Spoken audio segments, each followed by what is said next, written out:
इस राज को अब पास करई रूह मोहम्मद।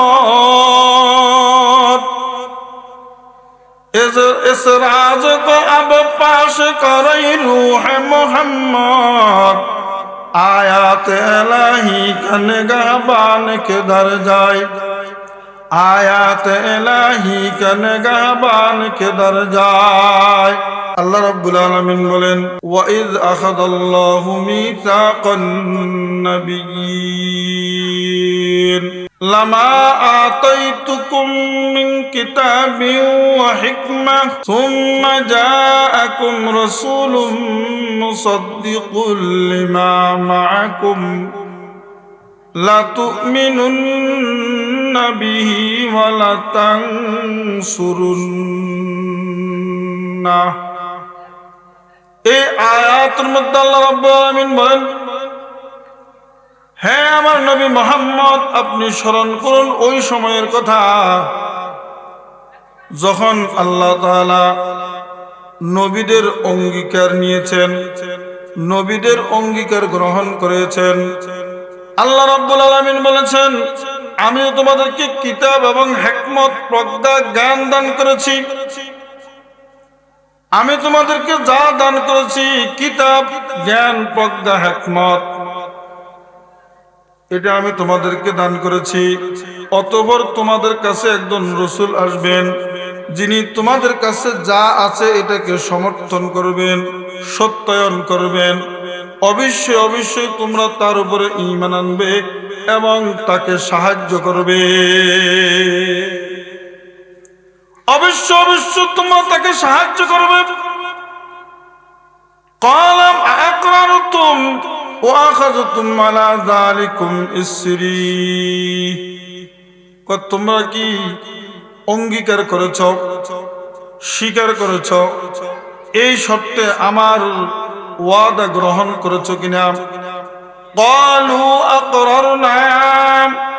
সমস্ত আম্বিয়া কেরাম বললেন, হ্যাঁ আমরা স্বীকারোক্তি দিলাম, আমরা অঙ্গীকার গ্রহণ করলাম। আল্লাহ রাব্বুল আলামিন বলেন, ক্বালা ফাশহাদু, তোমরা সাক্ষী থাকো, ওয়া আনা মাআকুম মিনাশ শাহিদিন, আমি আল্লাহ তোমাদের সঙ্গে সাক্ষী রইলাম। এই আয়াতের মধ্যে আল্লাহ তাআলা নবীদের একটা অঙ্গীকারের কথা উল্লেখ করেছে। তাফসীর মা'রুফুল কোরআনের মধ্যে মুফতি শফি রাহমাতুল্লাহি আলাইহি বলেছেন, আল্লাহ তাআলা পুরো 30 পারা কোরআনের মধ্যে 3টা অঙ্গীকার গ্রহণ করেছেন। 1 নম্বর অঙ্গীকার, সমস্ত মানব জাতি থেকে, ঈমানদার হোক বেঈমান হোক, কাফের হোক মুশরিক হোক, নারী হোক পুরুষ হোক, ছোট হোক বড় হোক, আদম আলাইহিস সালাম থেকে কিয়ামত পর্যন্ত সমস্ত মানুষ থেকে আল্লাহ পাক এই অঙ্গীকার গ্রহণ করেছেন। ওই অঙ্গীকার হলো রুবুবিয়তের অঙ্গীকার, রবের অঙ্গীকার। আল্লাহ রাব্বুল আলামিন 9 পারা 12 পৃষ্ঠা সূরা আরাফের 172 নং আয়াতের মধ্যে বলেন, ওয়া ইযা আখাযা রাব্বুকা মিন বানি আদামা মিন যুহুরিহিম যুররিয়াতাহুম ওয়া আশহাদাহুম আলা আনফুসিহিম আলাস্তু বিরাব্বিকুম ক্বালু বালা শাহিদনা আন তাকুলু ইয়াওমাল কিয়ামাতি ইন্না কুন্না আন হাযা গাফিলিন।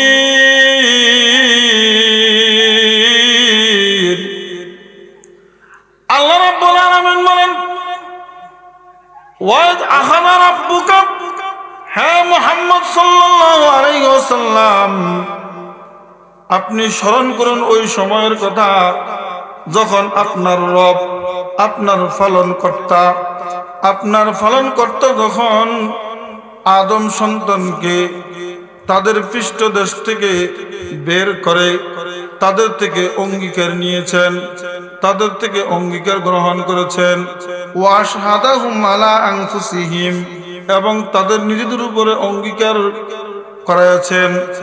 কি অঙ্গীকার? আলাস্তু বিরাব্বিকুম, আমি কি তোমাদের রব নয়? আমি কি তোমাদের পালনকর্তা নয়? ক্বালু বালা, সকলে বলছেন হ্যাঁ, আপনি আমাদের রব, আপনি আমাদের পালনকর্তা, আপনি আমাদের পালনকর্তা। সবাই স্বীকার করেছেন, কাফের স্বীকার করেছেন, মুসলিম স্বীকার করেছেন, এবং সমস্ত বিজাতি বিধর্মী সবাই এই কথা স্বীকার করেছেন, হ্যাঁ আপনি আমাদের রব, আপনি আমাদের পালনকর্তা। আল্লাহ রাব্বুল আলামিন, আল্লাহ তাআলার 99টি গুণবাচক নাম আছে, তার মধ্যে রবের কথা উল্লেখ করলেন কেন?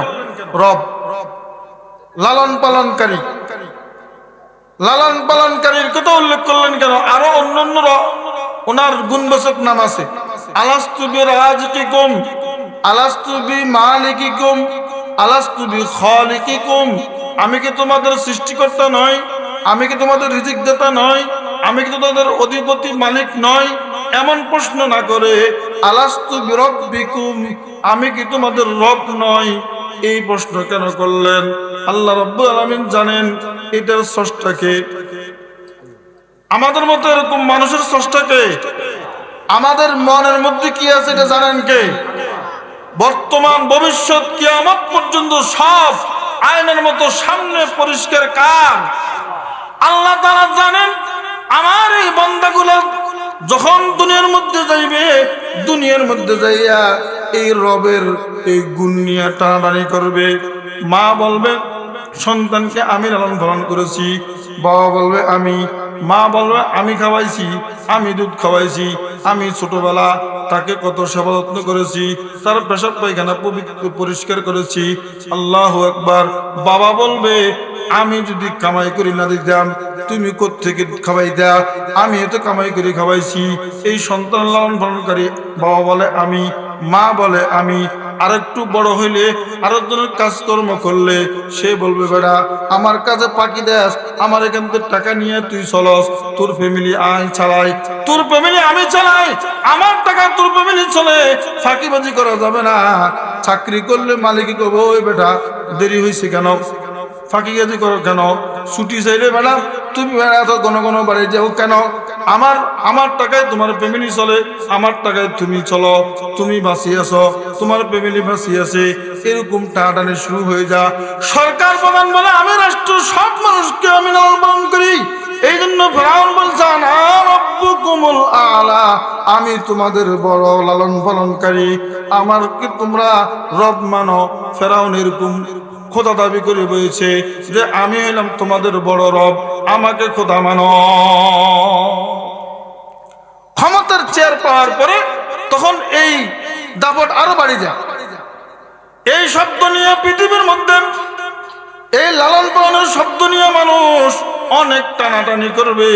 এই জন্য আল্লাহ তাদের জন্মের আগে, পৃথিবীতে আসার আগে আল্লাহ তাআলা এই অঙ্গীকার নিয়েছেন, আলাস্তু বিরাব্বিকুম, আমি কি তোমাদের রব নয়? আমরা সকলে স্বীকার করেছি হ্যাঁ আপনি আমাদের রব, আপনি আমাদের কি রব। এখন আমরা মনে করি আমাকে ক্ষেত থেকে ফসল আসি আমি বাঁচিয়েছি, আমাকে লালন পালন করে আমার চাকরি, আমাকে লালন পালন করে আমার ব্যবসা, আমাকে লালন পালন করে আমার অমুক ছেলে বিদেশ আছে, না হয় আমার অবস্থা খারাপ হয়ে যেত। এগুলো সব আমার ঈমানের দুর্বলতা, সব কিছুর মাধ্যমে খাওয়ানকে, এগুলো সব উসিলা, এগুলো সব পর্দা, এগুলো সব কি পর্দা। সব কিছুর মালিক হইলেন আল্লাহ। আল্লাহ রাব্বুল আলামিন ছেলে থাকলেও খাওয়াইবে, না থাকলেও খাওয়াইবে, ছেলে বিদেশ যাইলেও খাওয়াইবে, বিদেশ না গেলেও খাওয়াইবে, জমি থাকলেও খাওয়াইবে, জমি না থাকলেও খাওয়াবে, চাকরি থাকলেও খাওয়াইবে, চাকরি না থাকলেও খাওয়াইবে। আল্লাহ রাব্বুল আলামিন সার্টিফিকেট খাওয়া, সার্টিফিকেট যার নাই তাকেও খাওয়া কিনা, বরং অনেক সার্টিফিকেটদারি শিক্ষিতর চেয়ে অশিক্ষিত মূর্খর ধন সম্পদ আরো বেশি। তার ধন সম্পদ আরো বেশি, এটা দেন কে? আল্লাহ। আল্লাহ রাব্বুল আলামিন সব কিছুর ব্যবস্থা করেন। ইসবাবহা ফরদাহা নজরে হাস, এগুলো সব হলো আমাদের নজরে পর্দা। আমাদের চাকরি বাকরি এগুলো আমাদের নজরে একটা পর্দা। এই পর্দার আড়ালে থাকি, গাছের আড়ালে থাকি আল্লাহ তাআলা ফল দান করেন, আম দান করেন, নারিকেল দান করেন। নারিকেল গাছ নারিকেল দেওয়ার ক্ষমতা নাই, আম গাছ আম দেওয়ার ক্ষমতা নাই। টুকরো টুকরো করে কাটেন, আম গাছের ভিতরে আম পাবেন না। টুকরো টুকরো করে নারিকেল গাছকে কাটেন, একটা নারিকেল পাইবেন না। গাভীকে টুকরো টুকরো করেন, ভিতরে এক ফোঁটা দুধ পাইবেন না। এই দুধ দেন কে? গাভীর মাধ্যমে, নারিকেল গাছের মাধ্যমে নারিকেল দেখে সব কিছু দেয় আল্লাহ। আল্লাহ রাব্বুল আলামিন সব কিছুর দাতা, সব কিছু করেনওয়ালা জাত। আল্লাহ কো আমি যে এরকম করি, এটা আমাকে বিশ্বাস করো, আমাকে বিশ্বাস রাখো। এই বিশ্বাস তো তোমাদের অন্তর থাকার জন্য আমি তোমাদের কাছ থেকে পৃথিবীতে আসার আগে আমি এই অঙ্গীকার নিয়ে নিয়েছি, এই অঙ্গীকার নিয়ে নিয়েছি। আলাস্তু বিরাব্বিকুম, আমি কি তোমাদের রব নই? আমি কি তোমাদের লালন পালনকারী নই? আমরা সবাই তো স্বীকার করছি, হ্যাঁ আপনি আমাদের লালন পালনকারী, কিন্তু পৃথিবীতে আসি বিভিন্ন পরিস্থিতিতে আমরা ওটা ভুলে যাই। এটা কি যাই? ভুলে যাই। এই অঙ্গীকারের মূল উদ্দেশ্য হলো সমগ্র মানব জাতির অন্তরে, সমগ্র মানব জাতির দিলের মধ্যে যেন আল্লাহ তাআলার অস্তিত্ব, আল্লাহ তাআলার রুবুবিয়তের একটা বীজ তাদের অন্তরে সৃষ্টি হয়। আল্লাহ একজন আছেন, আছে না নাই? এই অঙ্গীকারের মূল উদ্দেশ্য হলো আল্লাহ যে একজন আছে, তার অস্তিত্ব আছে, তার রুবুবিয়তের বিশ্বাসটা অন্তরের মধ্যে রাখা। সমগ্র মানব যেন আল্লাহ তাআলার অস্তিত্বে এবং রুবুবিয়তে বিশ্বাসী হয়, এটা হলো এই অঙ্গীকারের মূল উদ্দেশ্য। আর এই মূল উদ্দেশ্য যেটা, আল্লাহ তাআলা আছেন, আল্লাহর সত্তা আছেন, আল্লাহ তাআলার রুবুবিয়তের উপরে বিশ্বাস করা, এটা হলো সমস্ত ইসলাম ধর্মের ফাউন্ডেশন। গোটা ইসলাম ধর্মের ফাউন্ডেশন।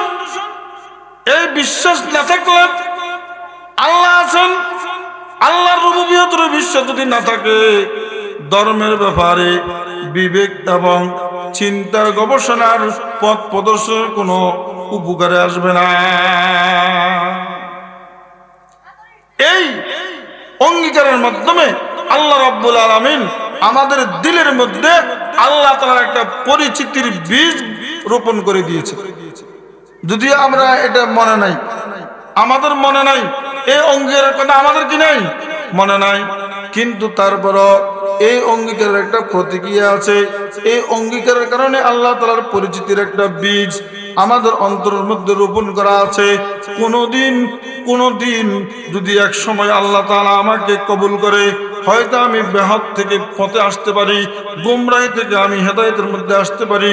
আমাকে আল্লাহ একদিন না একদিন এই অঙ্গীকারের কারণে আল্লাহ সৎ পথে, আলোর পথে, ইসলামের পথে, জান্নাতের পথে, সিরাতুল মুস্তাকিমের মধ্যে আল্লাহ পাক আমাদেরকে এনে দিবেন ওই অঙ্গীকারের ভিত্তিতে। আমাদের জন্মের পর ডান কানে আযান, বাম কানে ইকামত দেয় কি দেয় না? এই ডান কানে আযান আর বাম কানে ইকামত দিয়া ওই অঙ্গীকারের মধ্যে শক্তি সঞ্চার করে আমাদের কানের মধ্যে, অন্তরের মধ্যে ঈমানের বীজ দেওয়া হয়। সাথে সাথে ভিতরে একটা ঈমানের বীজ রোপণ করা হয়। এই সন্তান যতই নাফরমান হোক না কেন, যতই গুনাহগার হোক না কেন, একদিন না একদিন সে সোজা পথে ফিরে আসবে, একদিন না একদিন হেদায়েতের উপরে আসবে, একদিন না একদিন 5 ওয়াক্ত নামাজি হবে, একদিন না একদিন সঠিক বাবা মার খেদমত করবে, বাবা মার সঠিকভাবে খেদমত করবে। একদিন না একদিন সে গুনার পথ থেকে ফিরিয়া নেক কাজের উপরে অভ্যস্ত হয়ে যাবে। 1 নম্বর অঙ্গীকার, এই অঙ্গীকার রুবুবিয়তের অঙ্গীকার।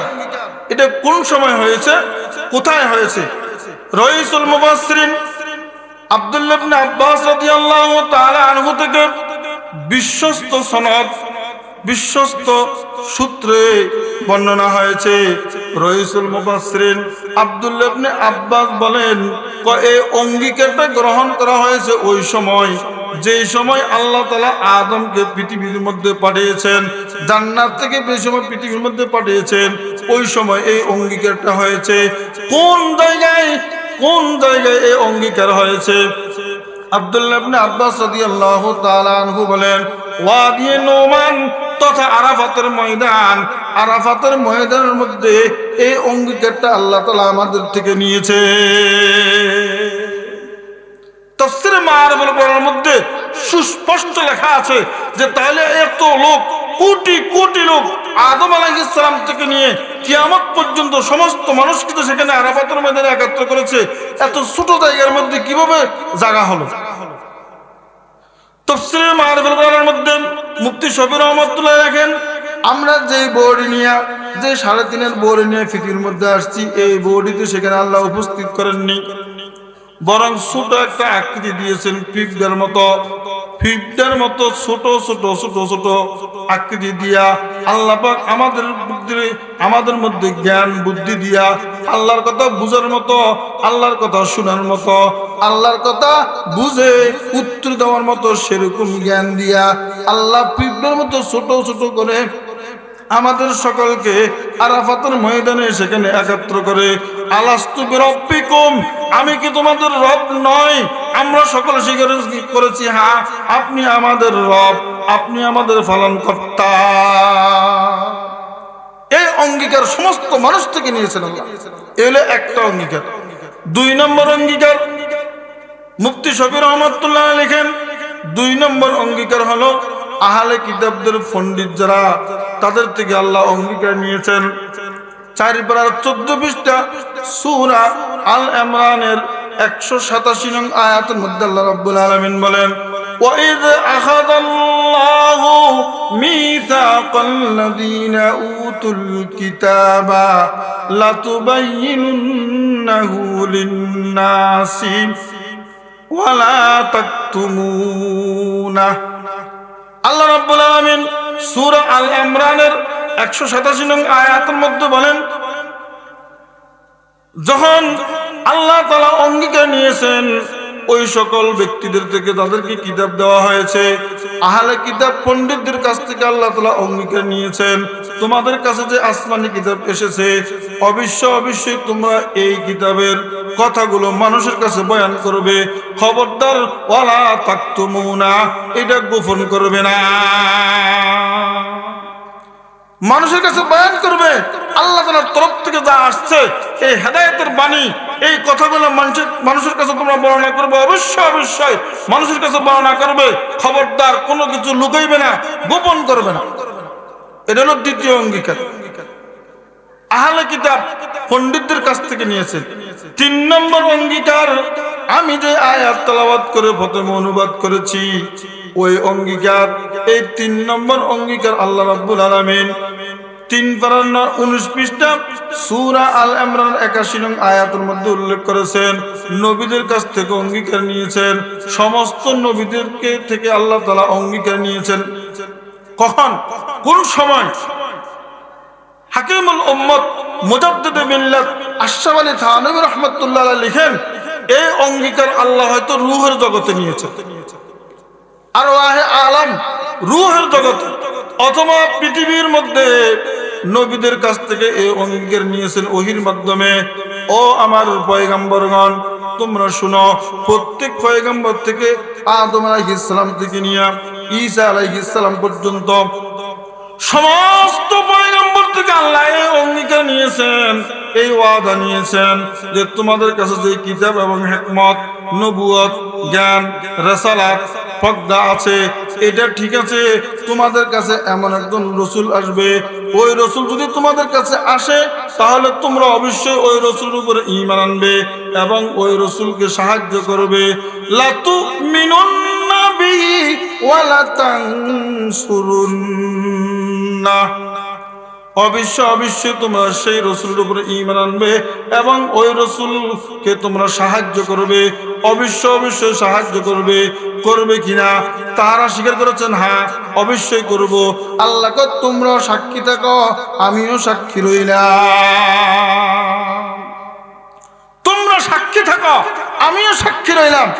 ওই রসুলটাকে, যে রসুলের কথা আল্লাহ পাক নবীদের থেকে অঙ্গীকার নিয়েছেন, এমন একজন রসুল আসবে যে রসুল তোমাদের কাছে যা আছে এটা সমর্থন করবে।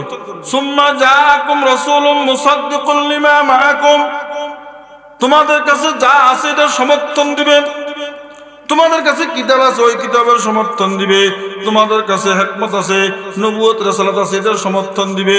কিন্তু তোমরা এই রসুলকে পাইলে তোমরা অবশ্যই তাকে মানতে হবে। আল্লাহু আকবার। এমন রসুলকে তাফসীরে মারফুল কোরআন, তাফসীরে বায়ানুল কোরআন, তাফসীরে ইবনে কাসির, তাফসীরে ইবনে আব্বাস, এই সকল তাফসীরের মধ্যে লিখেছেন ওই রসুল হইল মুহাম্মদুর রাসূলুল্লাহ সাল্লাল্লাহু আলাইহি ওয়াসাল্লাম। আদম থেকে নিয়ে ঈসা আলাইহিস সালাম পর্যন্ত সমস্ত পয়গম্বর থেকে আল্লাহ তাআলা অঙ্গীকার নিয়েছেন, ও নবীরা খবরদার, তোমাদেরকে আমি নবী বানাইছি, তোমাদের উপরে কিতাব নাজিল করেছি, রসুল বানাইছি। খবরদার, আমার নবী, আমার হাবিব মুহাম্মদ যখন আসবে তোমরা নবুয়তের ছেয়া নিয়ে গর্ব করতে পারবে না। তোমাদের নবুয়তের পথ তখন বাদ, তোমাদের নবুয়ত আর থাকবে না, তুমি আর নবী থাকবে না, রসুল থাকবে না। তুমি মুহাম্মদ সাল্লাল্লাহু আলাইহি সাল্লামকে দুনিয়াতে জীবদ্দশায় পাইলে মুহাম্মদ সাল্লাল্লাহু আলাইহি সাল্লামের উম্মত হবে, মুহাম্মদ সাল্লাল্লাহু আলাইহি সাল্লামের অনুসারী হবে।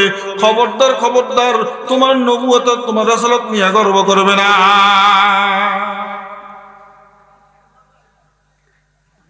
তাহলে বোঝা গেল এই অঙ্গীকার দ্বারা, এই আয়াত দ্বারা, সূরা আল ইমরানের 81 নং আয়াত দ্বারা বোঝা যায় যে সমস্ত নবীদেরকে আল্লাহ তাআলা এই নবীর উম্মত হওয়ার অঙ্গীকার নিয়েছেন।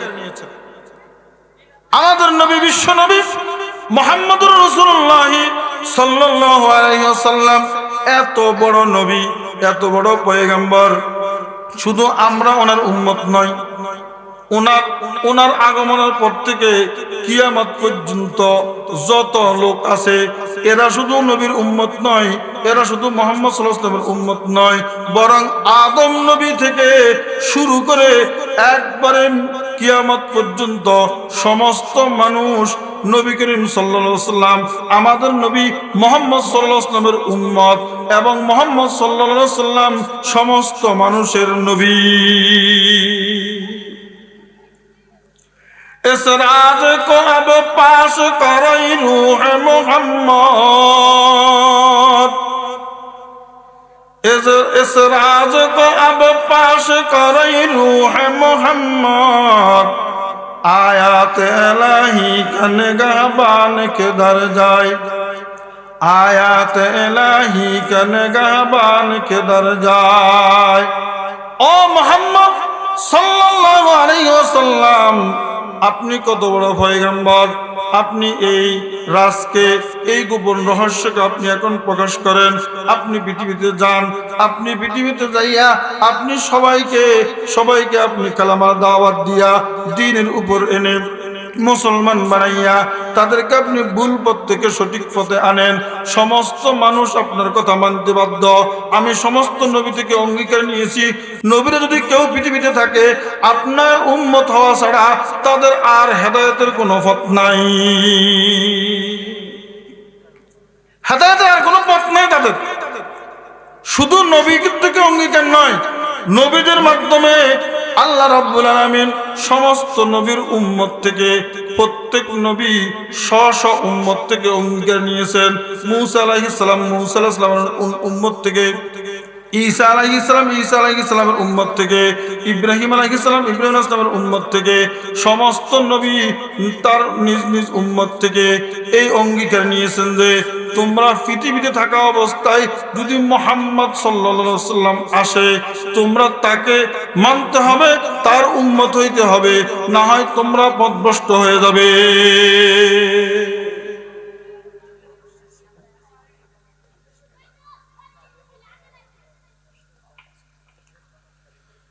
তাহলে মুহাম্মদুর রাসূলুল্লাহ সাল্লাল্লাহু আলাইহি ওয়াসাল্লাম শুধু আমাদের নবী নয়, সমস্ত নবীদের নবী, সমস্ত নবীদের উম্মতদের নবী।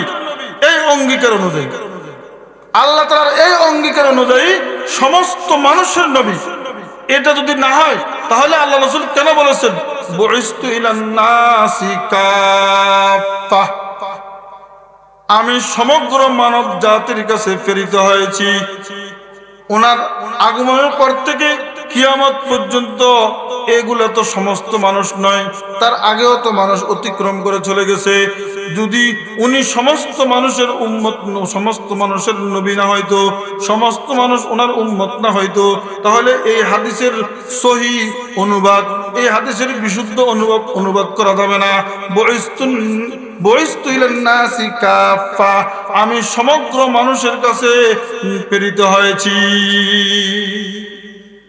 তিরমিজি শরীফের এক riwayতের মধ্যে আছে, আন আবি হুরায়রা রাদিয়াল্লাহু তাআলা আনহু قال قالوا يا رسول الله متى وجبت لك النبوة। আবু হুরায়রা রাদিয়াল্লাহু তাআলা আনহু থেকে বর্ণিত, তিনি বলেন সাহাবায়ে কেরাম বলেছেন, হে আমাদের নবী মুহাম্মদ সাল্লাল্লাহু আলাইহি সাল্লাম, আপনার নবুয়ত কখন ওয়াজিব হয়েছে? ওয়াজাবাত আই সাবাতাত, আপনার নবুয়ত কখন প্রমাণিত হয়েছে, কখন আপনার নবুয়ত সাব্যস্ত হয়েছে? ক্বালা ওয়া আদামু বাইনার রূহি ওয়াল জাসাদ, আল্লাহর রাসূল বলেন আমার নবুয়ত ওই সময় সাব্যস্ত হয়েছে যখন আদম আলাইহিস সালাম রূহ এবং দেহের মাঝে ছিল, অর্থাৎ আদম আলাইহিস সালামের দেহের মধ্যে এখনো রূহ দেওয়া হয় নাই।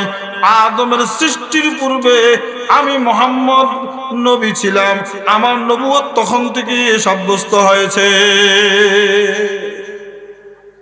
আল্লাহর নবী সাল্লাল্লাহু আলাইহি ওয়াসাল্লাম যদি আদম আলাইহিস সালামের যুগে আসতেন, আদম আলাইহিস সালাম নবী না হইয়া ওনার উম্মত হওয়া লাগতো। আল্লাহর নবী যদি মুহাম্মদ সাল্লাল্লাহু আলাইহি ওয়াসাল্লাম যদি নূহ আলাইহিস সালামের যুগে আসতেন, নূহ আলাইহিস সালাম মুহাম্মদ সাল্লাল্লাহু আলাইহি ওয়াসাল্লামের উম্মত হওয়া লাগতো। আল্লাহর নবী মুহাম্মদ সাল্লাল্লাহু আলাইহি ওয়াসাল্লাম যদি ইব্রাহিম নবীর যুগে আসতেন, মূসা নবীর যুগে আসতেন, ঈসা নবীর যুগে আসতেন, এমন সমস্ত পয়গম্বরের যুগে আসতেন, সমস্ত পয়গম্বর পৃথিবীতে থাকতে যদি উনি আসতেন, সমস্ত পয়গম্বর, সমস্ত নবী, সমস্ত রাসূল ওনাকে নবী না মানে যদি নিজে নবুয়তের দাবি করে থাকতো, তাহলে সমস্ত নবী গোমরা হয়ে যেত। সবাই ওনাকে নবী মানা লাগতো। ওনাদের যুগে আল্লাহ রাসূল আসে নাই, মুহাম্মদ সাল্লাল্লাহু আলাইহি ওয়াসাল্লাম আসে নাই বিদায় ওনারা ওনাকে নবী মানতে পারে নাই। ঈসা আলাইহিস সালাম আসবে, ওনাকে নবী মানবে, ওনার উম্মত হবে। এইখানে কোম্পানিগঞ্জ এই সিট নোয়াখালী 5, এখানে অনেকে বিএনপির জন্য প্রার্থী, অনেকে প্রার্থী হইতে চাইছে বা যাদেরকে নমিনেশন দেওয়া হয়েছে তারা ভোট করবে, কিন্তু এখানে যদি এখন তারা দিয়ে দাঁড়া আর কারো কি মিলেছে? এখানে যদি তারেক জিয়া বলে যে আমি নোয়াখালী 5 কোম্পানিগঞ্জ এখানে দাঁড়াবো, বাকিরা সব শেষ, বাকিরা সব কি শেষ। এভাবে মুহাম্মদুর রাসূলুল্লাহ সাল্লাল্লাহু আলাইহি ওয়াসাল্লাম যদি পৃথিবীতে থাকতো, কোন নবী হইতো না, সব নবী এই নবীর উম্মত হইতো। যেই নবীর যুগে উনি থাকতো সেই নবী এই নবীর উম্মত হওয়া লাগতো। ওনারা দুনিয়াতে যাওয়ার পরে, ওনাদের বিদায়ের পরে সর্বশেষ আল্লাহ এই নবীকে পাঠাইছেন, এই জন্য ওনারা এই নবীর উম্মত হইতে পারে নাই। ঈসা আলাইহিস সালাম আল্লাহর কাছে দোয়া করেছেন, আল্লাহ আমাকে নবী বানাইছেন, আমাকে নবুয়ত দিয়েছেন ঠিক, কিন্তু শেষ নবীর উম্মত হিসেবে আমাকে একটু কবুল করে নেন। আল্লাহ তাআলা কবুল করে নিয়েছেন। হযরতে ঈসা আলাইহিস সালামকে দুনিয়াতে পাঠাবে, দুনিয়াতে পাঠানোর পর উনি এই নবীর উম্মত হিসেবে আসবে। কত সৌভাগ্য! আমরা তো সাদা, আমরা আমাদের আবেদন ছাড়াই নবীর উম্মত হয়ে গেছি। এত বিশাল নবী, এত বড় নবী, যার নবুয়ত বিশ্বজনীন নবুয়ত, যার নবুয়তের কোনো সীমারেখা নাই, সমস্ত মানব জাতির কাছে আল্লাহ তাকে প্রেরিত করেছেন, সমস্ত মানুষের ইমাম, সমস্ত নবীদের ইমাম, এত বড় মহান নবী আমাদের ভাগ্যে জুড়েছে। আমরা সৌভাগ্যবান না দুর্ভাগ্যবান? খারাপ লাগে? চলবেনি না বন্ধ করে দিবি? কি কষ্ট লাগে? হ্যাঁ, না অল্প সময়ের মধ্যে শেষ করে দিতাম? আল্লাহ নবী, বিশ্ব নবী মুহাম্মদ আরবি সাল্লাল্লাহু আলাইহি ওয়াসাল্লাম হলেন এত বড় নবী। আল্লাহ রাব্বুল আলামিন বলেন, আমার এই নবীর পাওয়ার কি তোমরা দেখেছ? তোমরা লক্ষ্য করেছ? সমস্ত পয়গম্বর যেখানে উপস্থিত হয়েছে মেরাজের রাত্রে বাইতুল মুকাদ্দাসের মধ্যে আল্লাহ তাআলা সমস্ত নবীদেরকে উপস্থিত করেছেন। সমস্ত নবীরা কাতারবন্দি হয়ে গেছে, নামাজের কাতারবন্দি হয়ে গেছে, ইমামতির জায়গা খালি, কেউ ইমাম যাচ্ছে না, কে ইমামতি করবে? আল্লাহ রাসূল বলেন কদ্দামানি জিবরাইল, আমি মুহাম্মদকে জিবরাইল বললেন, হে নবী আপনি সামনে যান, আমাকে সামনে আগায় দিয়েছেন। এই ইমামতের মুসল্লার আজকে কোন নবী যোগ্য না, আদম নবী যোগ্য না, নূহ নবী যোগ্য না, ইব্রাহিম নবী যোগ্য না, ইয়াকুব নবী যোগ্য না, মূসা নবী যোগ্য নয়, ঈসা নবী যোগ্য নয়। সমস্ত নবী এখানে উপস্থিত। এই উপস্থিত সমস্ত নবীদের ইমাম হবেন আপনি মুহাম্মদ সাল্লাল্লাহু আলাইহি ওয়াসাল্লাম। এই রজব মাসের 27 তারিখ, এটা হলো মেরাজের প্রসিদ্ধ তারিখ। আরো অনেক তারিখ আছে, কিন্তু প্রসিদ্ধ তারিখ হলো এই রজব মাসের 27 তারিখ। আজকে তো রজব মাসের 14 তারিখ গিয়ে 15 তারিখের রাত চলে। 27 তারিখে মেরাজ হয়েছে। এই মেরাজের রাত্রে আল্লাহ তাআলা বাইতুল মুকাদ্দাসের মধ্যে সমস্ত নবীকে সেখানে উপস্থিত করেছেন। সমস্ত নবীরা এই নবীর পিছনে নামাজ পড়েছেন। এই নবী মুহাম্মদ সাল্লাল্লাহু আলাইহি ওয়াসাল্লাম সমস্ত নবীদের ইমাম হয়েছেন, ইমামুন নবিয়্যিন, ইমামুল মুরসালিন। উনি এই মর্যাদা পেয়েছেন। এটা কত বড় মর্যাদা!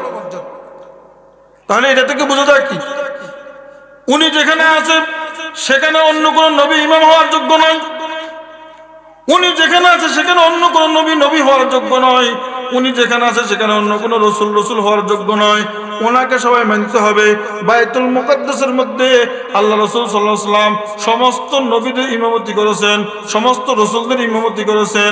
দরা মসজিদ ইমামে আম্বিয়া শোদ, দরা মসজিদ ইমামে আম্বিয়া শোদ, সবে পেশিনিয়ারা পেশওয়া শোদ, সবে পেশিনিয়ারা পেশওয়া শোদ। তিনি সমস্ত নবীদের ইমাম হয়েছেন। কি মর্যাদা আল্লাহ তাআলা তাকে দিয়েছেন, কি মর্যাদা আল্লাহ তাআলা তাকে দিয়েছেন। হাদিসের মধ্যে আছে আল্লাহ নবী সাল্লাল্লাহু আলাইহি ওয়াসাল্লাম একদিন বের হলেন। হযরত আব্দুল্লাহ ইবনে আব্বাস রাদিয়াল্লাহু তাআলা আনহু বলেন, আল্লাহ নবী একদিন বের হয়েছেন, দেখলো যে সাহাবায়ে কেরাম এক জায়গায় বসে আছে। সাহাবায়ে কেরাম এক জায়গায় বসে বসে আলোচনা করছেন। আলোচনা করা অবস্থায় নবীজি সেখানে পৌঁছলেন, একটু আলাদা দাঁড়াইলেন যেন সাহাবায়ে কেরাম না দেখে। তারা আলোচনা করতেছে। কি আলোচনা করে? নবী আলাদা থাকিয়া সব কিছু শুনলেন। একজন বলতেছে ইন্নাল্লাহ আত্তাখাযা ইব্রাহিমা খলিলা, আল্লাহ রাব্বুল আলামিন ইব্রাহিম আলাইহিস সালামকে বন্ধু হিসেবে গ্রহণ করেছেন। আরেকজন বলতেছেন ওয়া কাল্লামাল্লাহু মূসা তাকলিমা, আল্লাহ তাআলা মূসা আলাইহিস সালামের সঙ্গে কথা বলেছেন। আরেকজন বললেন ওয়া ঈসা কালিমাতুল্লাহি ওয়া রূহু, আল্লাহ তাআলার কালিমা এবং আল্লাহ তাআলার রূহ হলো ঈসা আলাইহিস সালাম। আরেকজন বললেন আদম মুস্তাফাহুল্লাহ, আদম আলাইহিস সালামকে আল্লাহ রাব্বুল আলামিন নির্বাচিত করেছেন। আল্লাহ তাআলা তাকে নবুয়ত দান করেছেন। সর্বপ্রথম মানুষ বানাইয়া আল্লাহ তাআলা তাকে জান্নাত দিয়েছেন। সমস্ত মানুষের পিতা, সমস্ত ফেরেশতা তাকে সিজদা করেছেন। আল্লাহু আকবার। আদম মুস্তাফাহুল্লাহ, আদম আলাইহিস সালামকে আল্লাহ তাআলা নির্বাচিত করেছেন। এক একজন এক এক আলোচনা শুরু করলেন। এই আলোচনার পরে আল্লাহ নবী বের হলেন। বের হয়ে বলতেছেন আমি তোমাদের সব কথা শুনলাম, আমি তোমাদের সব আশ্চর্য বোধ আমি দেখলাম। তোমরা যে নবীদের বিভিন্ন গুণ নিয়ে আলোচনা করেছ, ইব্রাহিম খলিলুল্লাহ এটা ঠিক আছে, তারপরে মূসা কালিমুল্লাহ এটাও ঠিক আছে, ঈসা রূহুল্লাহ কালিমাতুল্লাহ এটাও ঠিক আছে, আদম মুস্তাফাহুল্লাহ, আদম সফিউল্লাহ এটাও ঠিক আছে। তোমরা যা আলোচনা করেছ সব ঠিক, কোনটা ঠিক নয়, আমি সমর্থন দিলাম। কিন্তু তোমরা শুনো, আলা জেনে রাখো ওয়া আনা হাবিবুল্লাহ ওয়ালা ফখর, আমি হলাম হাবিবুল্লাহ, আল্লাহর হাবিব, আল্লাহর বন্ধু। আল্লাহর বন্ধুটা আমি গর্ব করে বলছি না। আল্লাহ তাআলা নিয়ামত দিয়েছেন আমাকে, নিয়ামতের শুকর আদায় করতেছি। ও আম্মা বিনিআমাতি রাব্বিকা ফাহাদ্দিস, আল্লাহ তাআলার নিয়ামত পাইলে আল্লাহ বলছেন তুমি বর্ণনা করো। এই জন্য আমি বর্ণনা করতেছি, আনা হাবিবুল্লাহ। হাবিবুল্লাহ আল্লাহ তাআলার এমন একজন দোস্ত, এমন একজন বন্ধু, এমন একজন পয়গম্বর। অন্যান্য নবীদের, সকল নবীদের সমস্ত গুণকে একত্র করলে, একসাথ করলে সব গুণগুলো যেই পরিমাণ হবে, এই হাবিবুল্লাহ মুহাম্মদুর রাসূলুল্লাহ সাল্লাল্লাহু আলাইহি ওয়াসাল্লামের গুণ তার চেয়ে অনেক বেশি হবে। ওয়া আনা হাবিবুল্লাহ, আমি আল্লাহর হাবিব। আর ইব্রাহিম হলো খলিলুল্লাহ। খলিলুল্লাহ মানে আল্লাহর বন্ধু, হাবিবুল্লাহ অর্থ আল্লাহর বন্ধু। দুই বন্ধুর মধ্যে অনেক তফাৎ, অনেক পার্থক্য রয়েছে। খলিলুল্লাহ আল্লাহর ওই বন্ধু, যেই বন্ধু আল্লাহকে সন্তুষ্ট করার জন্য সব কাজ করেছেন, আল্লাহ তাকে বন্ধু হিসেবে গ্রহণ করেছেন। হাবিবুল্লাহ আল্লাহর ওই বন্ধু, যেই বন্ধুর সন্তুষ্টির জন্য আল্লাহ তাআলা সব কিছু করেছেন। আল্লাহু আকবার। আল্লাহ তাআলা বলেন, ও বন্ধু, আপনি যা পছন্দ করেন আমিও তা পছন্দ করি, আপনি যা ভালোবাসেন আমিও তা ভালোবাসি। ইসলামের প্রথম যুগে সর্বপ্রথম বাইতুল্লাহ দিকে কাবা ছিল, তারপরে বাইতুল মুকাদ্দাসের দিকে 16 বা 17 মাস আল্লাহর নবী বাইতুল মুকাদ্দাসের দিকে ফিরে নামাজ পড়ার পরে বারবার আকাশের দিকে তাকাচ্ছে, বারবার আকাশের দিকে দেখছেন, আর মনে কল্পনা করছেন, হায় রে, বাইতুল্লাহ যদি খানায় কাবা আমাদের কিবলা হয়তো, বাইতুল মুকাদ্দাস না হইয়া, এই মনে মনে কল্পনা নিয়া বারবার আকাশের দিকে তাকাইছেন। আল্লাহ তাআলা আয়াত নাযিল করে দিয়েছেন সাথে সাথে, ও নবী, আপনার চেহারাকে আমি বারবার আকাশের দিকে দেখছি, আপনি কি মন মানসিকতা নিয়ে, কি নিয়ত নিয়ে, কি ইচ্ছা নিয়ে বারবার আকাশের দিকে তাকাইছেন আমি তো জানি আপনার মনের খবর। আপনি চান যে বাইতুল মুকাদ্দাসটা কিবলা না হইয়া খানায় কাবা কিবলা হোক। ও আমার নবী, আপনি যা ভালোবাসেন আমিও তা ভালোবাসি, আপনি যা পছন্দ করেন আমিও তা পছন্দ করি। ফালানুওয়াল্লিয়ান্নাকা কিবলাতান তারদাহা, আমি অবশ্যই পরিবর্তন করে দিলাম ওই কিবলা, যেই কিবলা আপনি সন্তুষ্ট, যেই কিবলাতে আপনি সন্তুষ্ট, যেদিকে কিবলা হইলে আপনি পছন্দ করেন ওই দিকে আমি কিবলা করে দিলাম। খানায় কাবার দিকে ফিরে নামাজ পড়েন, আর বাইতুল মুকাদ্দাসের দিকে নামাজ পড়া আর লাগবে না, আপনি খানায় কাবার দিকে ফিরে এখন থেকে নামাজ পড়বে। আল্লাহ তাআলার নবীর যা পছন্দ আল্লাহর তা পছন্দ। তাহলে হাবিবুল্লাহ হলেন আল্লাহর ওই বন্ধু, যার সন্তুষ্টির জন্য আল্লাহ সব করেছেন। মুসা আলাইহিস সালাম আল্লাহর সঙ্গে কথা বলেছেন তুর পাহাড়ে থাকিয়া, আর আল্লাহর হাবিব মুহাম্মদ সাল্লাল্লাহু আলাইহি ওয়াসাল্লাম আল্লাহর সঙ্গে কথা বলেছেন আরশে আযমে গিয়া। গুপ্তে মুসা বা খোদা দর কুহে তুর, গুপ্তে মুসা বা খোদা দর কুহে তুর, গুপ্তে আহমদ বা খোদা দর আরশে নূর, গুপ্তে আহমদ বা খোদা দর আরশে নূর। মুসা আলাইহিস সালাম জমিনের তুর পাহাড়ে থাকিয়া আল্লাহর সঙ্গে কথা বলেছেন। আর আমাদের নবী, বিশ্ব নবী মুহাম্মদ সাল্লাল্লাহু আলাইহি ওয়াসাল্লাম আল্লাহ পাকের আরশে আযমে গিয়া আল্লাহর সঙ্গে সরাসরি সামনাসামনি কথা বলেছে। ঈসা আলাইহিস সালাম আল্লাহর রূহ, আল্লাহর কালিমা, আল্লাহর রূহ, আল্লাহর কালিমা। ঈসা আলাইহিস সালাম তো এক সময় এই নবীর উম্মত হবে, আমাদের নবীর উম্মত হিসেবে পৃথিবীতে আসবে। তাহলে ঈসা আলাইহিস সালামের চেয়ে আমাদের নবীর দাম বেশি, আদম আলাইহিস সালামের চেয়ে আমাদের নবীর দাম বেশি, মূসা আলাইহিস সালামের চেয়ে আমাদের নবীর দাম অনেক বেশি। আদম আলাইহিস সালাম আমাদের নবীর উসিলায় মাফ পেয়েছেন, আমাদের নবীর নামের উসিলায় ক্ষমা পেয়েছেন। এই জন্য আদম নবীর জন্য আমাদের নবী মুহাম্মদ সাল্লাল্লাহু আলাইহি ওয়াসাল্লাম গর্বের বিষয়।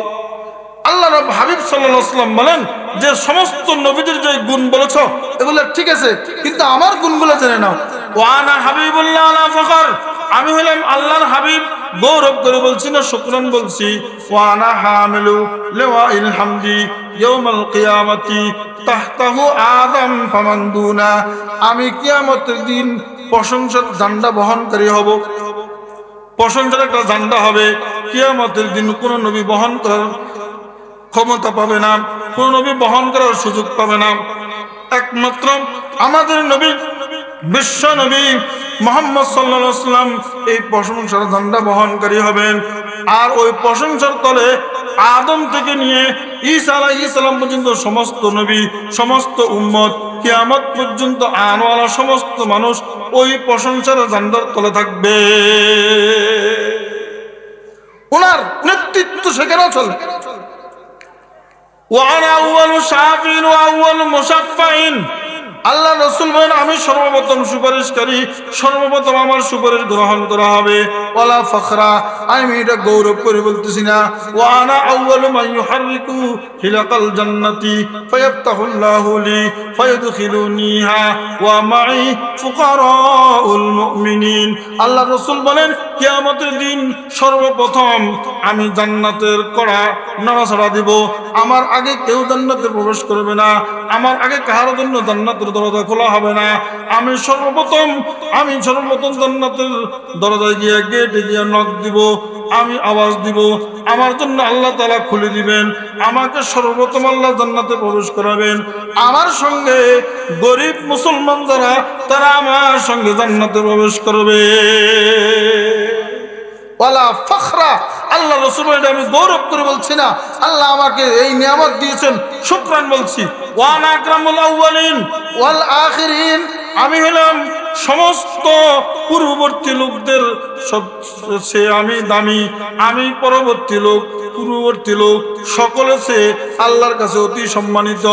আমার মতো সম্মানিত আল্লাহর কাছে কেউ নেই। ওয়ালা ফখরা, আমি এটা গৌরব করে বলছি। কিয়ামতের দিন মুসিবতের সময় আল্লাহ রাসূল সাল্লাল্লাহু আলাইহি ওয়াসাল্লাম কিয়ামতের মাঠে থাকবে, সমস্ত নবীরা থাকবে, সমস্ত উম্মত থাকবে। কিয়ামতের ভয়াবহ পরিস্থিতিতে মানুষ মাতালের মতো দুঃখতে থাকবে। আল্লাহ রাব্বুল আলামিন বলেন যে কিয়ামতের দিন কি অবস্থা হবে, কিয়ামতের দিন কি অবস্থা হবে। আল্লাহ বলেন ইয়া আইয়ুহান নাস, ইয়া আইয়ুহান নাস ইত্তাকু রাব্বাকুম, হে লোক সকল। আল্লাহ ঈমানদারদেরকে বলে নাই, সমস্ত মানুষকে বলছে, কাফের হোক, মুশরিক হোক, ঈমানদার হোক। আল্লাহ বলেন ইয়া আইয়ুহান নাস ইত্তাকু রাব্বাকুম, হে লোক সকল তোমরা তোমাদের ওই রবকে ভয় করো, তোমাদের পালনকর্তাকে ভয় করো।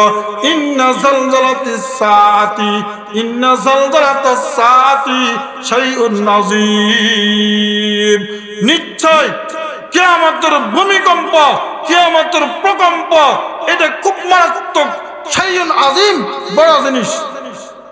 সেখানে কেউ টিকতে পারবে না। কিয়ামতের ভয়াবহ পরিস্থিতিতে দুধ পানকারিনী মা তার দুধ পান করার বাচ্চার কথা ভুলে যাবে। আল্লাহু আকবার, গর্ভবতী তার গর্ভপাত হয়ে যাবে। ওয়াতারান নাস সুকারা, মানুষকে দেখবে মাতাল মাতাল মাতাল মতো দৌড়াদৌড়ি করতেছে, আসলে মাতাল নয়। ওয়ালা, আল্লাহ বলেন মাতাল নয় তারা, অমাহুম বিসুকারা, তারা মাতাল নয়। তো দৌড়াদৌড়ি করছে কেন, মাতালের মতো ছুটাছুটি করছে কেন? ওয়ালাকিন্নাল্লাহ ওয়ালাকিন্না আযাবাল্লাহি শাদীদ,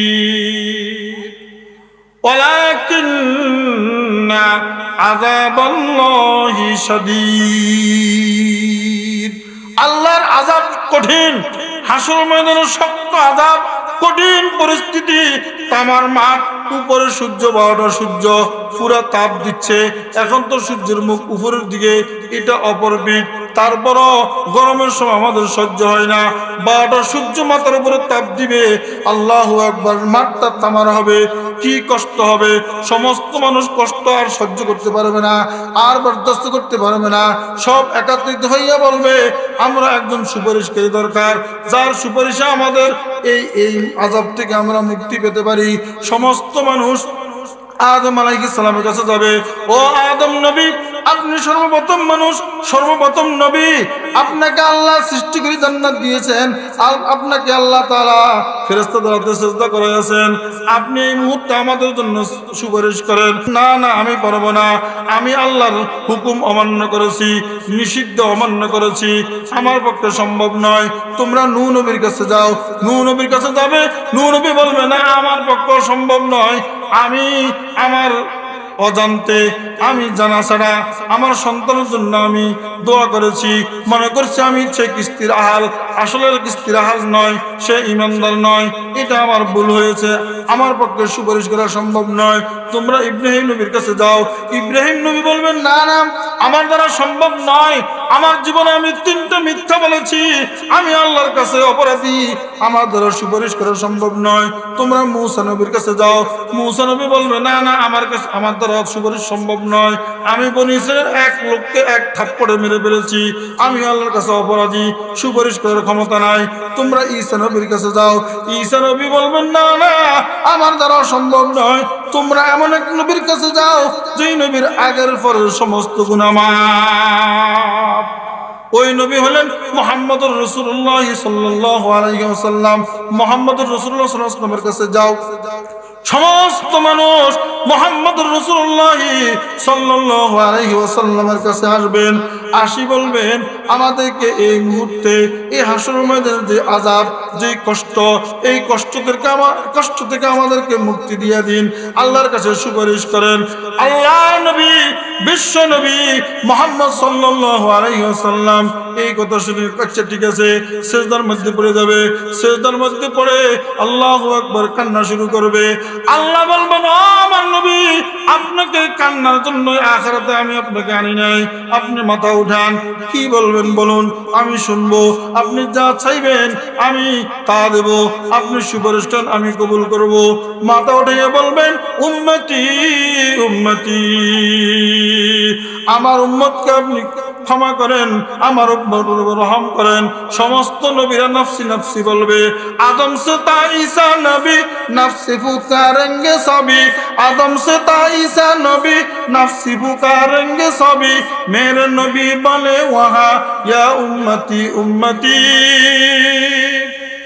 সমস্ত নবী নিজের চিন্তা করবে আমি কিভাবে মুক্তি পাবো, কিন্তু আমাদের নবী উম্মতের কান্ডারি, উম্মতের চিন্তা করবে, উম্মতের জন্য সিজদায় পড়ে যাবে, আমার উম্মতকে ক্ষমা করেন, আমার উম্মতকে মাফ করেন।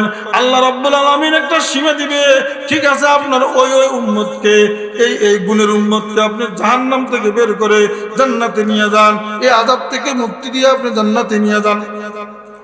তারপর আবার সিজদার মধ্যে পড়বে, আবার সিজদার মধ্যে পড়ে আল্লাহর কাছে দোয়া করবে, আল্লাহর কাছে কান্না করবে। আল্লাহ রাব্বুল আলামিন বলবেন, ও নবী, আপনি মাথা তোলেন, আপনার কান্না আমার সহ্য হচ্ছে না, আপনি যা চান আমি তা দেব, আপনি সুপারিশ করেন, আমি কবুল করব, আপনি চান, আপনি আমার কাছে দোয়া করেন, আমি দোয়া কবুল করব। আল্লাহ রাসূল বললেন, উম্মতি উম্মতি, আমার উম্মত আমার উম্মত। আল্লাহ প্রথম বলছেন, যাও বরাবর ঈমান যার অন্তর আছে তাকে আপনি জাহান্নাম থেকে বের করে জান্নাতে দিয়ে দেন। এখন বলবেন, যারা পরিমাণ ঈমান যার অন্তর আছে তাকে আপনি জাহান্নাম থেকে বের করে জান্নাতে দিয়ে দেন। আবারও সিজদায় পড়বে, সিজদায় পড়ে কান্না শুরু করবে। আল্লাহ বলবেন, ও আমার নবী, মাথা তুলুন, আমার কাছে চান, আমি আপনাকে দান করব, আমার কাছে সুপারিশ করেন, আমি সুপারিশ কবুল করব। আপনি কাঁদবেন না, সিজদা থেকে উঠেন, মাথা উঠান, বা আমি সিজদা থেকে মাথা উঠাইব। আল্লাহ তাআলা বলবেন, আপনার উম্মতের মধ্যে একবারে নিম্নমানের সামান্য পরিমাণ যার ভিতরে ঈমান আছে, সেই ব্যক্তিকে আপনি জাহান্নাম থেকে বের করে জান্নাতে দিয়ে দেন। আল্লাহ রাসূল বলবেন, সর্বশেষ চতুর্থবার আল্লাহ রাসূল বলবেন, যে ব্যক্তি শুধু কালেমা পড়ছে, কালেমা লা ইলাহা ইল্লাল্লাহু মুহাম্মাদুর রাসূলুল্লাহ, শুধু এই কালেমা পড়েছে, আর কোনো আমল নাই, আর কোনো আমল নাই, শুধু এই কালেমা পড়ে এসেছে, আমি তাকেও জাহান্নাম থেকে বের করে জান্নাতের অনুমতি চাইবো। আল্লাহ অনুমতি দিবে না। তো আমার ইজ্জতের কসম, আমার বুজুর্গির কসম, আমার সম্মানের কসম, আমার মর্যাদার কসম, অবশ্যই অবশ্যই শুধু কালেমা পড়ছে আর কোনো আমল নাই, এমন ব্যক্তিকে আমি জাহান্নাম থেকে বের করে জান্নাতের ব্যবস্থা করে দিব। এমন নবীর উম্মতে খুশি না বেজার? বেজার না খুশি? নারায়ে তাকবীর। এই নবীর সুপারিশ থামতা কে গেছেন হাত তুলে দেখান। আল্লাহ আপনি কবুল করেন, আল্লাহ আমাদের সকলকে আপনি ওই নবীর সুপারিশ নসিব করেন, আমিন। ওই নবীর সুপারিশ যদি পেতে হয়, ওই নবীর সুপারিশ যদি পেতে হয়, আমি একটা ঘটনা বলতেছি, এই ঘটনা থেকে বুঝবেন এই নবীর সুপারিশের জন্য সহজ একটা পন্থা। আফগানিস্তানের রাজা সুলতান মাহমুদ গজনবী রহমতুল্লাহ আলাইহি এই শীতের দিনে কনকনে ঠান্ডার মধ্যে তিনি একদিন রাস্তা দিয়ে যাইতেছে গাড়ি চালাইয়া, দেখলো যে রাস্তার পাশে একটা ছেলে মাদ্রাসার ছাত্র বসে বসে কোরআন তেলাওয়াত করছে, বসে বসে কোরআন তেলাওয়াত করছে। গায়ের মধ্যে শীতের কোনো বস্ত্র নাই, কনকনে শীতের মধ্যে কাঁপতেছে আর বসে বসে কোরআন তেলাওয়াত করতেছে। বাদশাহ, আফগানিস্তানের বাদশাহ সুলতান মাহমুদ ড্রাইভারকে বলো, ড্রাইভার গাড়ি থামাও, গাড়ি থামাও। গাড়ি থামাইলেন, দরজা খুলে এই সুলতান মাহমুদ গজনবী রহমতুল্লাহ নামলেন। নামি ওই ছেলের পাশে গেলেন। ছেলে রাস্তার পাশে সরকারি বাতির নিচে বসে বসে কোরআন তেলাওয়াত করে। বললো, ছেলে তোমার বাড়ি কোথায়? বলে, আমার বাড়ি পাশের গ্রামে। বলে, তোমার গায়ের মধ্যে বস্ত্র নাই, তুমি বসে বসে এখানে কোরআন তেলাওয়াত করো, কারণ কি? তুমি কোথায় পড়ো? আমি পাশের এই মাদ্রাসায় পড়ি। তাহলে তুমি এখানে এখন বসে বসে পড়ো কেন? আমার বাবা গরিব মানুষ, আমাকে হাফেজ বানাইবে, আলেম বানাইবে, কিন্তু আমার বাবার সামর্থ্য নাই যে আমাকে একটা হাড়ি কিনে দিবে, আমাকে শীতের বস্ত্র কিনে দিবে। আমার বাবার সামর্থ্য নাই, সেই সামর্থ্য নাই, সেই পয়সা নাই, টাকা নাই। আমার বাবা আলেম বানাইবে, হাফেজ বানাইবে, এটা আমার বাবার আশা। আমি রাতের 10টা পর্যন্ত ছাত্র ভাইদের হারিকেনের মধ্যে পড়ে, আমি ছাত্র ভাইরা যখন শুয়ে গেছে, আমি রাস্তার পাশে আসি বসে গেলাম, বসে বসে কোরআন তেলাওয়াত করতেছি। আমার 2 পৃষ্ঠা ইয়াদ করা লাগবে। 2 পৃষ্ঠা যদি আমার ইয়াদ না হয়, আমি সকালবেলা ফজরের নামাজের আগে আগে আমার ওস্তাদকে 2 পৃষ্ঠা শুনাইতে হবে। ফজরের জামাতের আগে আগে যদি আমি 2 পৃষ্ঠা শুনাইতে না পারি, আমার ওস্তাদ আমাকে মার দিবে, আমাকে মার দিবে, আমাকে মার দিবে, বাদ দিবে। এই জন্য আমি বসে বসে এখানে পড়তেছি, আমার এখনো 2 পৃষ্ঠা ইয়াদ হয় নাই। তুমি কি বলছো? এই মুহূর্তে আমাকে কি শুনাইলাম, কি আমার কানের মধ্যে আওয়াজ দিলাম? আমার দিলটা তো খানখান হয়ে গেছে, চুরমাচুর হয়ে গেছে, চূর্ণ বিচূর্ণ হয়ে গেছে। ও ছেলে, আমার দিলের মধ্যে কত বড় দুঃখ দিলা, কত বড় ব্যথা দিলা। আল্লাহু আকবার। তুমি আর কষ্ট করা লাগবে না। আগামী দিন সকালবেলা আমি আফগানিস্তানের রাজা, আমার নাম সুলতান মাহমুদ, আমার বাসভবনে যাইবা। আমার বাসভবনে যাইলে আমি তোমার শীতের বস্ত্র নিয়ে দিব, আমি তোমার খরচের ব্যবস্থা করব, হারিকেনের টাকা দিব। তুমি সকালবেলা আমার দরবারে যাইবা। আচ্ছা ঠিক আছে। এই কথা বলার পরেই সুলতান মাহমুদ গজনবী রহমতুল্লাহ চলে গেলেন।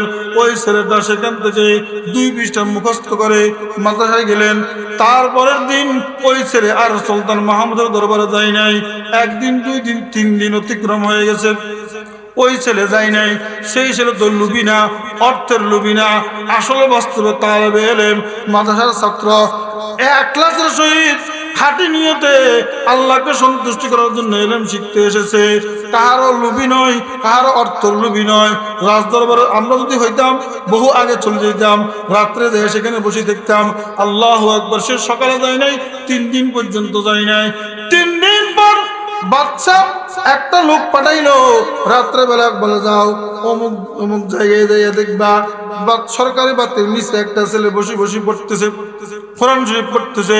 শীতের মধ্যে গায়ে তেমন বস্ত্র নাই। ওই ছেলেটাকে আমার দরবারে নিয়ে আসবা।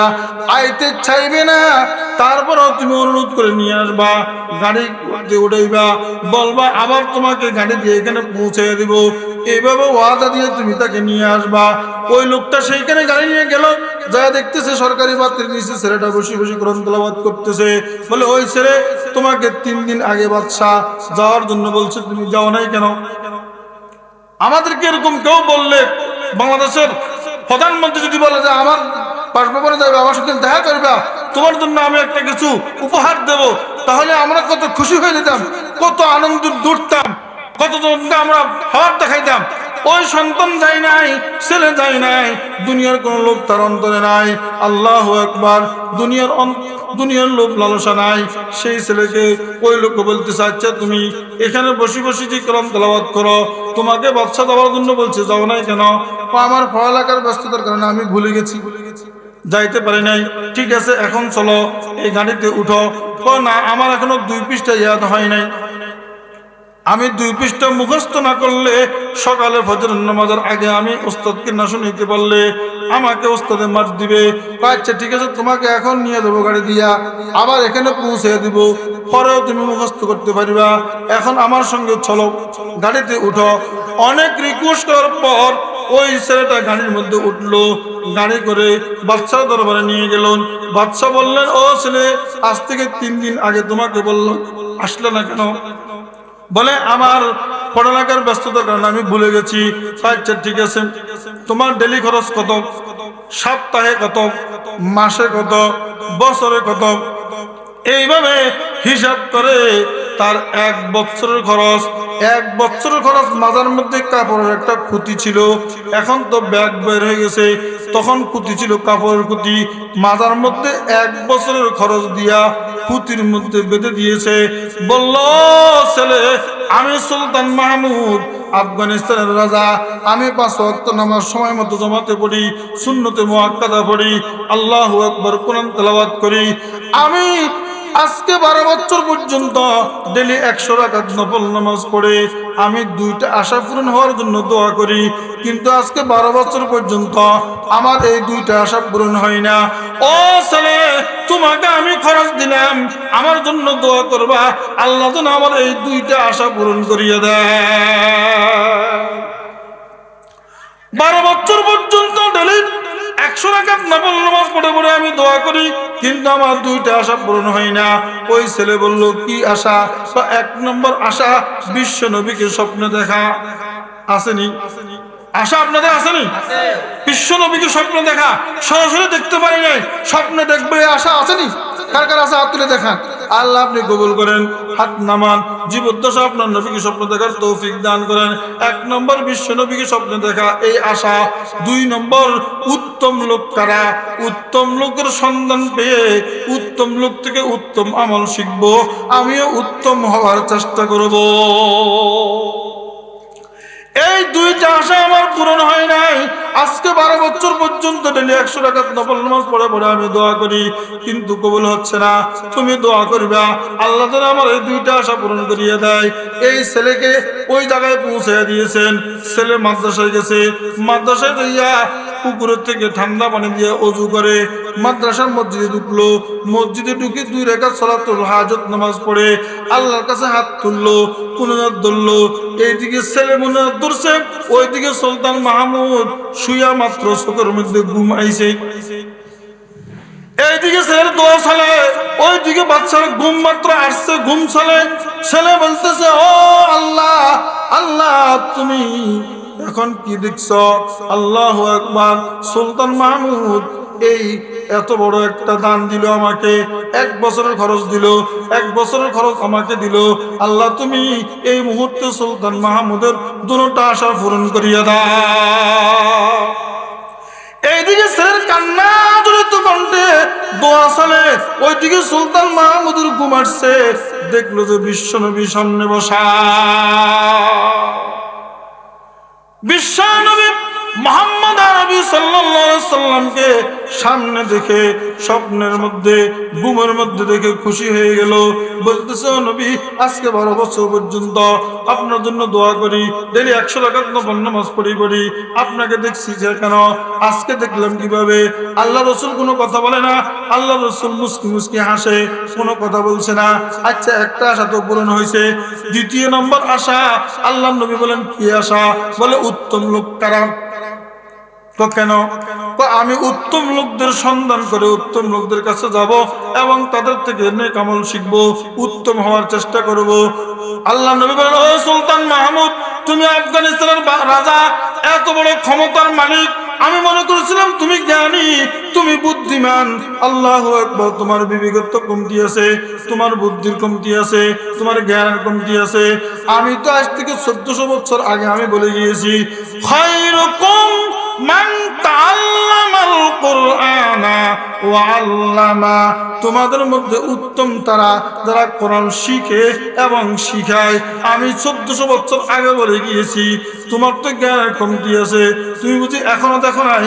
যাও মাদ্রাসাতে যাও, যারা কোরআন শিখে, কোরআন শিখায়, তাদের খেদমত করো, তারা উত্তম ব্যক্তি, তাদের জন্য তুমি মাল সম্পদ খরচ করো, তাদের পিছনে তুমি দৌড়ো, তাদের খেদমত করো, তাদের জুতা সোজা করো, তাহলে তোমাকেও আল্লাহ পাক উত্তম হিসেবে কবুল করে নিবে। এই ঘটনা দারুল উলুম দেওবন্দ মাদ্রাসার সবচেয়ে সুনামধন্য মুহতামিম তারিক ইউসুফ রহমাতুল্লাহ লিখছেন। লেখার পরে বলছেন, যেই ব্যক্তি এই নিয়ত করে কোন তালেবুল ইলমের সাহায্য করবে, কোন মাদ্রাসায় দান করবে, এই নিয়ত করে যে আমি বিশ্ব নবীকে স্বপ্নে দেখব, খোদার কসম তার জীবদ্দশায়, তার মৃত্যুর আগে আগে দুনিয়াতে থাকতে তার স্বপ্নের মধ্যে ঘুমের ঘরে আল্লাহর নবী দেখা দিবে, সে অবশ্যই জীবদ্দশায় নবীকে দেখতে পাবে। তালেব ইলম সাহায্য করবে, এলেমের কাজে সাহায্য করবে, মাদ্রাসায় দান করবে, এলেমের কাজে সাহায্য করবে, নবীকে স্বপ্ন দেখার উদ্দেশ্যে অবশ্যই মৃত্যুর আগে তার এই আশা পূরণ হবে, নবীকে স্বপ্ন দেখতে পারবে। আল্লাহ রসুল বলেন, যে ব্যক্তি আমাকে দুনিয়ার মধ্যে স্বপ্ন দেখবে, কিয়ামতের দিনও সে আমাকে দেখবে। যে ব্যক্তি কিয়ামতের দিন আমাকে দেখবে, আমি তার জন্য সুপারিশ করব। আমি নবী মুহাম্মদ যার জন্য সুপারিশ করব, সে হাউজে কাউসারে পানি পান করবে। তার জন্য আল্লাহ জাহান্নামকে হারাম করে দিবে, তাকে আল্লাহ জান্নাতবাসী করে দিবে। নবীকে দুনিয়ার মধ্যে স্বপ্ন দেখলে শুধু কথা সে জাহান্নামবাসী হবে না, সে জান্নাতবাসী হবে। এই নবীকে স্বপ্ন দেখতে রাজি আছেনি? কি গান কে কে রাজি আছেন? হাত তুলে দেখান।